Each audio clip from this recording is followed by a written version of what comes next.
welcome to another Lone Wolfer Garage Moto Vlog. Not sure if you can see it, but that is Pennywise Lane. And in the spirit of all things horror and creepy, I am going to spend the next month recording vlogs that focus on all things spooky. In my lifetime, I have witnessed and observed many spooky, creepy, odd, awkward, and not easily explained moments. And today I am going to bring you a moment from when I was living in Las Vegas.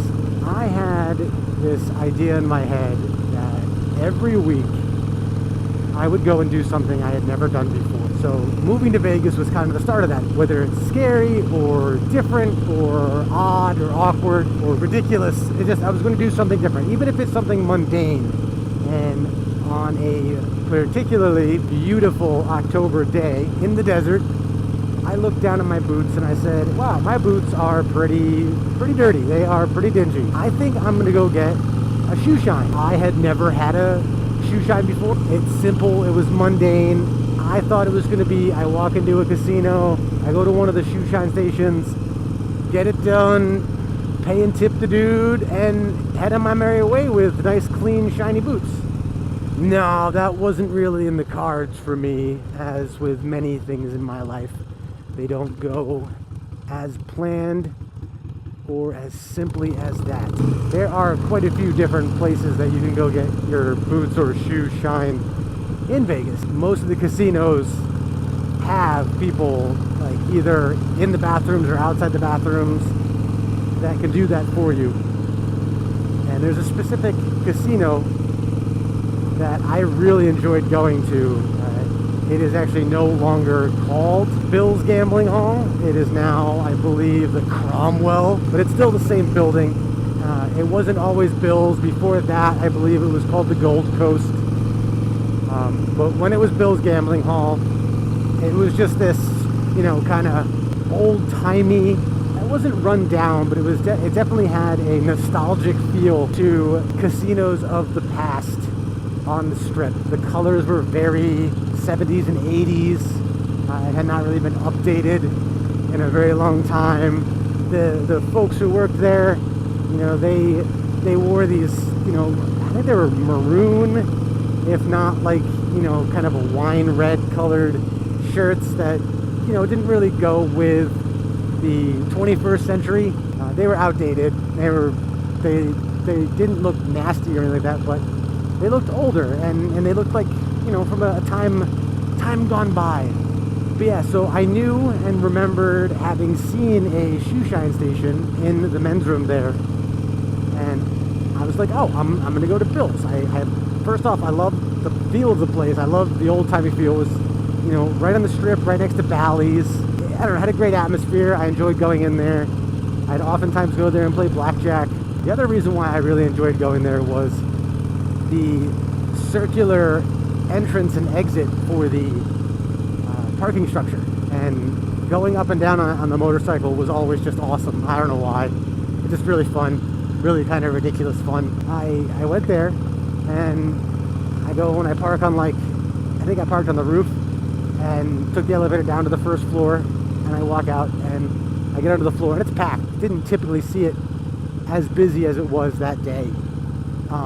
In the middle of the day, at the nighttime, they've always had this underground club called Dre's that did after hours that was awesome in general, but always packed, just wall to wall, like nuts to bust people. So, I head straight for the bathroom. There's, an older African-American gentleman working right there, working the shoe shine station. I look him directly in the eye, and he looks me directly in the eye, and he throws his cloth over his shoulder, and I go, hey man, how much for a shoe shine?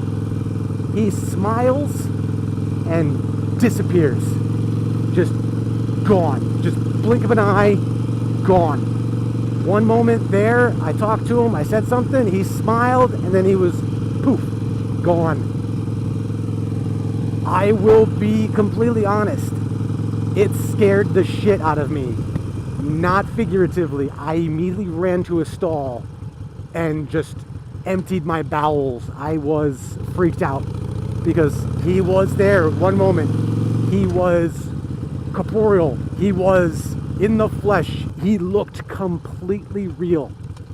But then he was gone. You know, for a moment I thought, you know, it is pretty hot outside. I've been riding around for a while. Maybe I'm dehydrated. Maybe I'm overheating. Maybe I'm hallucinating. And then I thought about it and I'm like, you know, he looked out of place when I looked at him. His shirt looked, I don't want to say older than what the current staff was wearing, but it looked even more outdated. Just like even 4 or 5 years outdated compared to what the people were wearing at that very moment at Bill's Gambling Hall.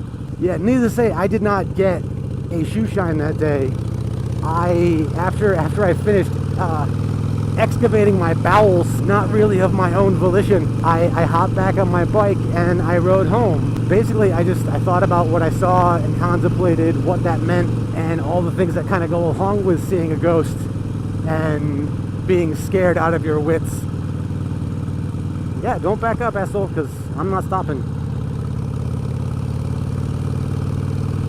And yeah, I took it in and I processed it, and I am convinced to this day 100% that I saw a ghost. I have no proof other than what I saw. I wasn't carrying an EMF detector. I wasn't recording anything.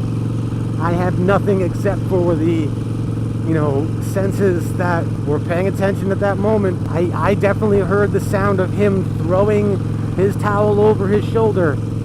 I could smell the stuff that he was using to shine the shoes. I saw him. He looked directly into my eyes. He looked directly into my eyes. I can't stress enough how creepy that was when it happened.